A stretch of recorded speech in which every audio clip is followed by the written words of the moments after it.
ہمارا مذہب اسلام ہے، حالانکہ پورے قرآن میں یہ لفظ ہی نہیں۔ حدیث کا بھی جو ذخیرہ میرے مطالعے سے گزرا ہے، میں پورے حدیث کے ذخیرے کا میں دعویٰ نہیں کر سکتا، وہ بہت وسیع و عریض ذخیرہ ہے، لیکن جتنی بھی احادیث میری نگاہ سے گزری ہیں، یہ لفظ مذہب کسی حدیث میں بھی نہیں۔ مذہب کا لفظ ہمارے ہاں سلف استعمال کرتے تھے محدود معنی میں، مذہب حنفی، مذہب شافعی، مذہب مالکی، مذہب اہل حدیث، یہ مذاہب ہیں۔ اسلام مذہب نہیں، اسلام دین ہے۔ ان الدین عند اللہ الاسلام۔ دین کہتے ہیں ایک مکمل نظام اطاعت کو، پوری زندگی پر حاوی، پوری زندگی پر مسلط، پوری انسانی زندگی کو اپنے حیطۂ اقتدار میں لینے والی چیز، جس کے لیے جدید اصطلاح کیا ہے؟ نظام۔ ہم کہتے ہیں نظام، یہ نظام بھی قرآن کا لفظ نہیں ہے، لیکن یہ کہ اگر دین کے مفہوم کو جدید کسی لفظ میں ادا کیا جائے تو وہ نظام ہوگا۔ دین کیا ہے؟ خدائی نظام ہے، اللہ کا عطا کردہ نظام زندگی ہے۔ اس میں انفرادی زندگی، اجتماعی زندگی، سیاسی معاملات، اقتصادی معاملات، سماجی نظام، آئلی نظام، قانون اور اس کے جملہ گوشے، فوجداری قانون، دیوانی قانون، قانون شہادت، قانون وراثت، ہر شے موجود ہے۔ زندگی کا کوئی گوشہ نہیں ہے جو دین کے اندر شامل نہ ہو۔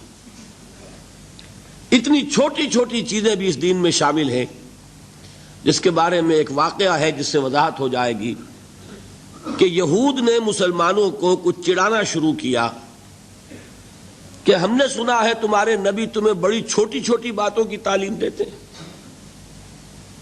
تو کچھ صحابہ نے حضور سے عرض کیا کہ حضور یہ یہودی یہ کہتے ہیں۔ حضور نے فرمایا کہ تم انہیں جواب دو کہ ہاں، ہمارے نبی نے ہمیں استنجا کرنا بھی سکھایا ہے۔ ہمیں تو اس پر فخر ہے کہ انسان کے لیے طہارت اور پاکیزگی یہ بھی نہایت ضروری ہے، اور اس کی تعلیم بھی کون دے گا اگر نبی نہیں دے گا صلی اللہ علیہ وسلم۔ تو ہمارا دین تو وہاں سے لے کر نظام حکومت تک چوٹی کے جو معاملات ہوتے ہیں ان سب پر مشتمل ہے۔ پہلی بات تو یہ سامنے آنی چاہیے کہ اسلام صرف مذہب نہیں، دین ہے۔ میں 2 منٹ آپ کے اور لے لوں، اس کو بھی میں چاہتا ہوں جس طرح میں نے اور باتیں کل عرض کی ہیں، بالکل الجبرا کے فارمولوں کی طرح یاد کرنے کے لیے اسی طریقے سے ذہن نشین کیجئے۔ 3 جمع 3، 6 امور ہیں جو جمع ہو جائیں تو دین بنتا ہے، اور ان میں سے پہلی 3 چیزیں وہ ہیں کہ جمع ہو جائیں تو صرف مذہب بنتا ہے۔ عقائد، عبادات اور کچھ معاشرتی رسومات۔ معاشرتی رسومات کس کے بارے میں؟ پیدائش، شادی، موت۔ ان 3 چیزوں کو جمع کریں گے، عقائد، عبادات اور کچھ معاشرتی رسومات، یہ تینوں ہیں مذہب۔ دنیا میں مذہب کا تصور یہیں تک ہے۔ اس سے آگے 3 چیزیں کیا ہیں؟ معاشرتی نظام، اقتصادی نظام، سیاسی نظام۔ ان کو جمع کریں گے تو یہ بنے گا اجتماعی نظام، اور ان 6 کو جمع کر لیں گے تو یہ بنے گا دین۔ یہ 6 چیزیں مل کر دین اسلام کی تکمیل ہوتی ہے۔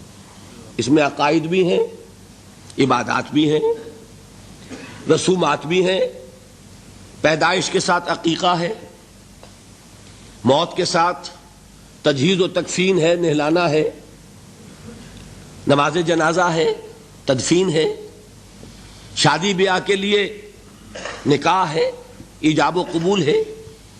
یہ تمام چیزیں بھی ہیں، لیکن ایک مکمل آئینی نظام، مکمل معاشی نظام، مکمل سماجی نظام، مکمل سیاسی نظام بھی ہے۔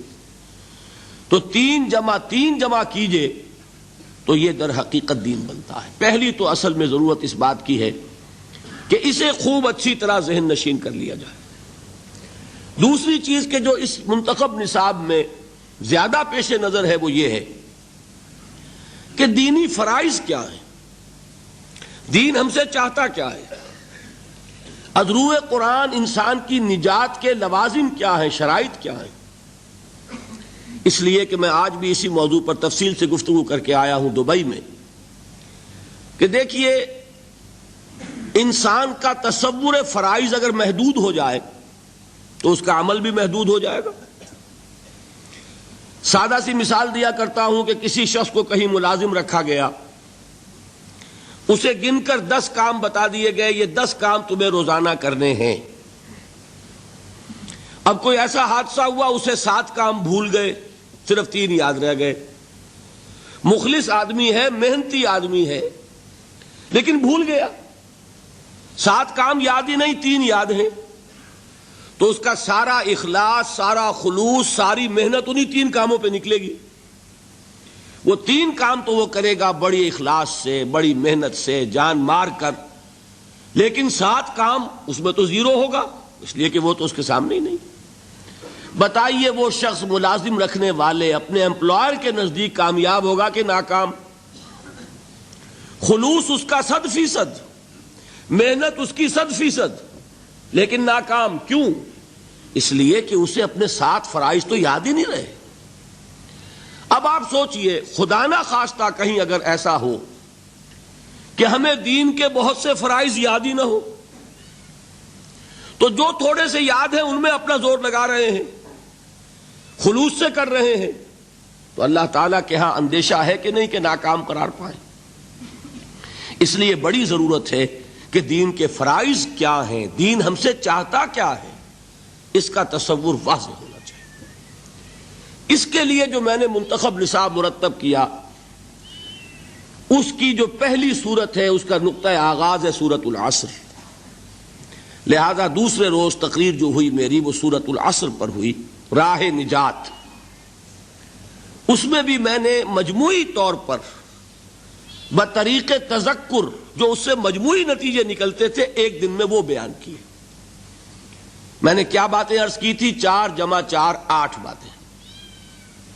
یہ سورت قرآن مجید کی اولین صورتوں میں سے ایک ہے. یہ سورت قرآن مجید کی مختصر ترین صورتوں میں سے ایک ہے. یہ قرآن مجید کی ادبیت اور فصاحت اور بلاغت میں خاص طور پر سہل ممتنع کی حیثیت سے بہت اونچے مقام پر ہے. اور ان 4 باتوں میں اہم ترین یہ کہ یہ قرآن مجید کی جامع ترین صورت ہے. اس لیے میں نے صحابہ کرام کا عمل بتایا کہ 2 صحابی جب آپس میں ان کی ملاقات ہوتی تھی ایک دوسرے سے جدا نہیں ہوتے تھے جب تک ایک دوسرے کو سورۃ العصر سنا نہ لیں. پھر ایک دوسرے کو سلام کرتے تھے، علیحدہ ہوتے تھے. کان الرجلان من اصحاب النبی صلی اللہ علیہ وسلم اذا التقیا لم يتفرقا حتى يقرأ احدهما على الاخر سورۃ العصر ثم يسلم احدهما على الاخر. میں نے آپ کو امام شافعی کے اقوال سنائے.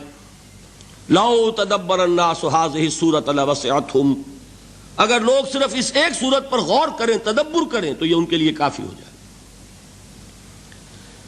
لو لم ينزل من القرآن سواها لکفت الناس، اگر قرآن میں سے سوائے اس ایک سورت کے کچھ نازل نہ ہوتا تو یہ بھی لوگوں کے لیے کافی تھی. اتنی جامع سورت ہے. 4 باتیں اور کیا بتائیں کہ سورۃ العصر کو ایک جملے کی شکل میں اپنے ذہن پر لکھ لیجئے. اللہ تعالی ہمارے لوح ذہن پر بھی کندہ کر دے، لوح قلب کے اوپر بھی اسے نقش کر دے. والعصر ان الانسان لفی خسر الا الذین آمنوا وعملوا الصالحات وتواصوا بالحق وتواصوا بالصبر. زمانے کی قسم ہے یا زمانہ گواہ ہے، تمام انسان خسارے میں ہیں، گھاٹے میں ہیں، ٹوٹے میں ہیں، سوائے ان کے جو ایمان لائے اور انہوں نے نیک عمل کیے اور انہوں نے ایک دوسرے کو حق کی وصیت کی اور انہوں نے ایک دوسرے کو صبر کی تاکید کی. اس سے نتائج کیا نکالے؟ میں نے 4. اس صورت نے ہمارے سامنے کامیابی اور ناکامی کا ایک معیار رکھ دیا ہے. کامیابی دولت سے نہیں، کامیابی جائیداد سے نہیں، کامیابی شہرت سے نہیں، کامیابی قوت اور اقتدار سے نہیں، کامیابی ان 4 چیزوں سے نہیں. کامیابی ایمان سے ہے، عمل صالح سے ہے، تواصی بالحق سے ہے، تواصی بالصبر سے ہے. نمبر 1. نمبر 2، یہ کامیابی کے اونچے معیار کا ذکر نہیں ہے، ناکامی سے بچنے کی شرائط کا ذکر ہے، اس لیے کہ فرمایا گیا اگر یہ نہیں ہے تو پھر خسارہ ہے۔ میں نے ایچسن کالج کا حوالہ دیا تھا کہ وہاں بچوں کو ہائی اسکول کے میں نے سمجھانے کے لیے الفاظ کیا استعمال کیے، یہ فرسٹ ڈویژن کا ذکر نہیں ہے، یہ تو پاس مارکس کا ذکر ہے۔ 33% نہیں آئیں گے تو فیل ہو جاؤ گے، ہاں 60% لے لو گے تو فرسٹ ڈویژن ملے گی۔ تو یہاں بات کیا ہو رہی ہے 33% کی ہے کہ یہ کم سے کم لوازم ہے نجات کے، اگر یہ نہیں ہے تو نجات